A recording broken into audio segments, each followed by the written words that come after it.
का topic private sector होता क्या है। It refers to a business enterprises which are owned manage और कंट्रोल्ड बाय इंडिविजुअल और ग्रुप ऑफ इंडिविजुअल्स। यानी कोई भी बिजनेस यूनिट अगर वो किसी ग्रुप ऑफ इंडिविजुअल या किसी इंडिविजुअल के थ्रू मैनेज और कंट्रोल की जाएगी तो उस बिजनेस यूनिट को हम कहेंगे प्राइवेट सेक्टर एंटरप्राइजेस। यानी कि जब पूरा का पूरा मैनेजमेंट होता है और पूरा का पूरा कंट्रोल होता है किसी बिजनेस का, अगर वो किसी इंडिविजुअल के हाथ में है या ग्रुप ऑफ इंडिविजुअल्स मिल करके उसको हैंडल कर रहे हैं, तो वो यूनिट हमारी होगी प्राइवेट सेक्टर यूनिट। यानी जो फैक्टर ऑफ प्रोडक्शन है उस पर पूरा का पूरा कंट्रोल और उसे पूरा का पूरा मैनेज करने की जो रिस्पॉन्सिबिलिटी होगी वो होगी किसी इंडिविजुअल या ग्रुप ऑफ इंडिविजुअल के हाथ में। The government cannot interfere in the function of private enterprises as it has no control over it। यानी गवर्नमेंट जो है वो बिल्कुल भी इंटरफेयर नहीं करती है प्राइवेट सेक्टर एंटरप्राइजेस के फंक्शंस में। It is that type of business unit which are carried on with the motive of earning profit. यानी कि जो प्राइवेट सेक्टर एंटरप्राइजेस होते हैं उनका मेन मोटिव होता है प्रॉफिट अर्न करना। जस्ट अपोजिट जैसा कि इसके पहले हम लोगों ने पब्लिक सेक्टर में पढ़ा था, वहाँ पे जो मेन मोटिव होता है किसी बिजनेस का वो होता है social welfare. But private sector में क्या होता है, पूरा का पूरा बिजनेस रन किया जाता है प्रॉफिट अर्न करने के लिए। यानी उनका मेन मोटिव होता है ज़्यादा से ज़्यादा प्रॉफिट अर्न करना और अपने बिजनेस को इस तरीके से हैंडल करना, मैनेज करना, जिससे कि उनकी जो कॉस्ट है वो कम आए और उनका प्रॉफिट जो है वो ज़्यादा से ज़्यादा हो। So it can be small in size और लार्ज इन साइज। यानी जो प्राइवेट सेक्टर यूनिट है वो लार्ज इन साइज भी हो सकती है और स्मॉल भी हो सकती है, वो छोटी यूनिट भी हो सकती है, बड़ी यूनिट भी हो सकती है। For example ICICI bank, ITC Limited, HDFC Bank and Wipro. These are the example of private sector units in India. Next, अब बात करते हैं types of private sector organisation in India. यानी कि इंडिया में किस किस टाइप के ऑर्गेनाइजेशन जो है वो कि रन करते हैं। तो सबसे पहले जब हम प्राइवेट सेक्टर ऑर्गेनाइजेशन की बात करेंगे तो उसमें आता है हमारा सोल प्रोप्राइटरशिप। सोल प्रोप्राइटरशिप, इसको हिंदी में हम लोग एकल व्यवसाय भी बोलते हैं। A sole proprietorship also referred to as a sole trader or a proprietorship, यानी इसको हम sole trader और proprietorship भी बोलते हैं, is an unique corporate business that has just one owner who pay income tax, personal income tax on profit earned from the business। यानी कि जो sole proprietorship होता है इसमें कोई एक सिंगल इंडिविजुअल जो होता है वही बिजनेस का ओनर होता है, वही उसी पे सारी रिस्पॉन्सिबिलिटी होती है और उसी की सारी अथॉरिटी होती है मेन। यानी पूरा मैनेजमेंट से रिलेटेड जितना भी वर्क होता है अगर वो कोई सिंगल इंडिविजुअल परफॉर्म कर रहा है तो उसको, उस बिजनेस को हम बोलेंगे सोल प्रोप्राइटरशिप। यानी सोल प्रोप्राइटरशिप में जो पूरा का पूरा मैनेजमेंट होता है किसके हाथ में होता है, एक किसी सिंगल इंडिविजुअल पर्सन के हाथ में होता है। The joint Hindu family business. Joint Hindu family business का जो कॉन्सेप्ट है वो इंडिया में ज़्यादा पॉपुलर है। It is a distinct form of organisation in India. Joint Hindu family forms is created by the operation of law.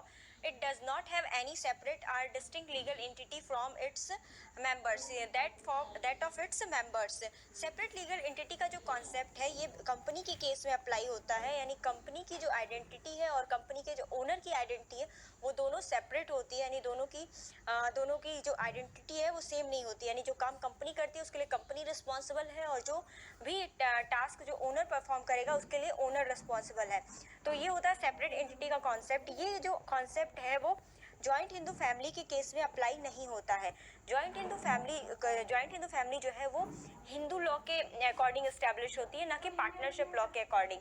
The business of joint Hindu family is controlled under the Hindu law instant of partnership act. यानी कि ये जो joint Hindu family business होता है ये Hindu law के according control और manage होता है, ना कि पार्टनरशिप एक्ट के अकॉर्डिंग।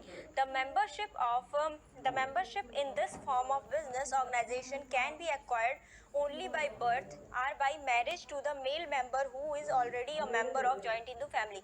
यानी अगर आप जॉइंट हिंदू फैमिली बिजनेस का मेंबर बनना चाहते हैं तो ये दो ही तरीके से मिलती है। एक तो बाई बर्थ होती है, यानी अगर आप उस फैमिली में उस फैमिली के मेंबर हैं, उस फैमिली में आपका जन्म हुआ है तो आप उसके मेंबर बन जाएंगे। अदरवाइज अगर किसी मेल मेंबर से किसी की मैरिज हो जाती है तो फिर वो इंसान इस जॉइंट हिंदू फैमिली का मेंबर बन जाता है। ये दो ही तरीके होते हैं मेंबरशिप के इस ऑर्गेनाइजेशन में। सो जॉइंट हिंदू फैमिली बिजनेस क्या है, ये एक बिजनेस है, बिजनेस का फॉर्म है जिसमें कि फैमिली जो है वो पूरे बिजनेस को रन करती है।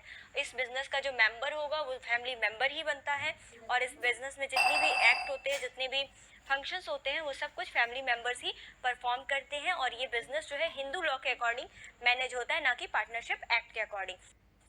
Company, it may be defined as an artificial person existing only in the eye of law, with perpetual succession, having a separate legal entity and common seal. यानी कंपनी क्या है? कंपनी एक artificial person है जिसे law के through create किया जाता है, उसका एक अपना नाम होता है, अपना एक आइडेंटिटी होती है अपनी, और सेपरेट लीगल एंटिटी का कॉन्सेप्ट, यानी कि उसके जो ओनर होते हैं उसकी आइडेंटिटी और कंपनी की आइडेंटिटी दोनों अलग होती है। कंपनी अपने वर्क के लिए रिस्पॉन्सिबल होती है।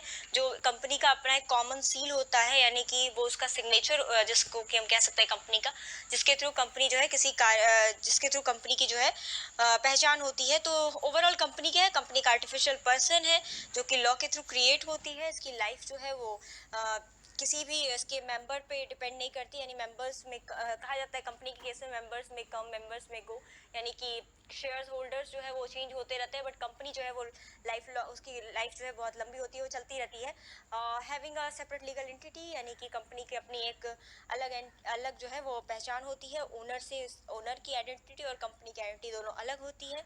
नेक्स्ट हम लोग बात करते हैं एमएनसी की, यानी मल्टीनेशनल कॉरपोरेशन की। सो मल्टीनेशनल कॉरपोरेशन ये भी एक प्राइवेट इंटरप्राइजेस का एक फॉर्म हो सकता है।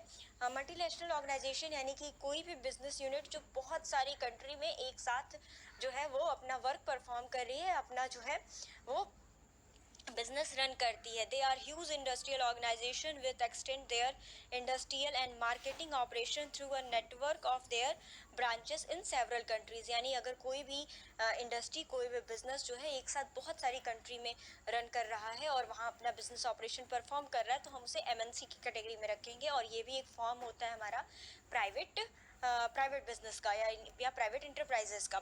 So overall private sector enterprises क्या होते हैं? तो प्राइवेट सेक्टर इंटरप्राइजेस कोई भी इंटरप्राइजेस जिसकी ओनरशिप किसी इंडिविजुअल के हाथ में है या ग्रुप ऑफ इंडिविजुअल्स के हाथ में है, तो हम उसे बोलेंगे प्राइवेट सेक्टर इंटरप्राइजेस। ये इसमें गवर्नमेंट का इंटरवेंशन, जो गवर्नमेंट का इंटरफेयर बहुत ही कम होता है, और ये में बेसिकली प्रॉफिट मोटिव पर रन करते हैं। इसकी साइज स्मॉल एंड लार्ज दोनों हो सकती है। टाइप्स की बात करें तो सबसे पहला इसमें होता है सोल प्रोप्राइटरशिप, यानी कि सिंगल ओनरशिप, एक अकेला इंसान ओनर होगा और वही सारे डिसीजंस लेगा। नेक्स्ट आता है पार्टनरशिप, जहाँ दो या दो से अधिक मेंबर्स जो है मिलकर के एक एग्रीमेंट करते हैं कॉमन ऑब्जेक्टिव के साथ, और वो बिजनेस को रन करते हैं। उसके बाद आता है हमारा जॉइंट हिंदू फैमिली बिजनेस, जो कि इंडिया में काफ़ी पॉपुलर है। यानी एक फैमिली बिजनेस जो है वो चलता है, और उसके जितने भी फैमिली मेंबर्स होते हैं वो उस बिजनेस के ऑपरेशन को रन करते हैं, और